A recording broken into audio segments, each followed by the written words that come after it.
दरम्यान शिवराज राक्षे आणि महेंद्र गायकवाड आता 3 वर्षांसाठी निलंबित असतील। कुठल्याही स्पर्धेमध्ये त्यांना खेळता येणार नाहीये असं रामदास तडस म्हणाले।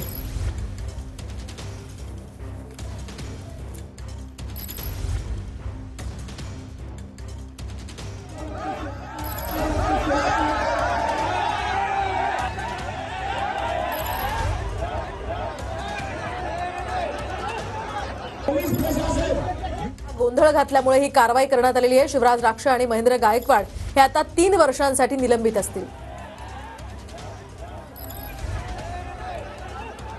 अधिकची माहिती जाणून घेऊयात। कुठल्याही स्पर्धेमध्ये आता शिवराज राक्षे आणि महेंद्र गायकवाड यांना 3 वर्षांसाठी खेळता येणार नाहीये।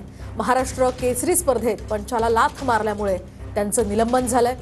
शिवराज राक्षे यांनी हा प्रकार केला, तर महेंद्र गायकवाड सुद्धा 3 वर्षांसाठी निलंबित आहे।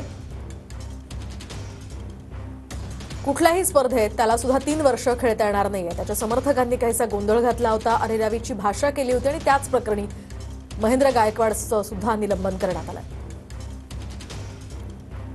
पंचाचा निर्णय बरोबर होता, पण जे खेळाडू वृत्तीनं खेळायला पाहिजे ते यावेळी दिसलं नाही।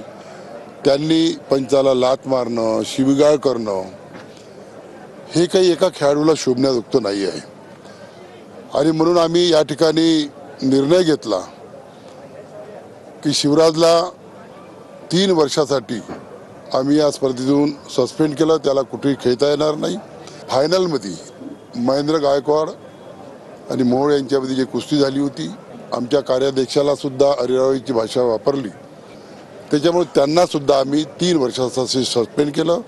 त्याला 3 वर्ष स्पर्धेमध्ये दोघांनाही खेळता येणार।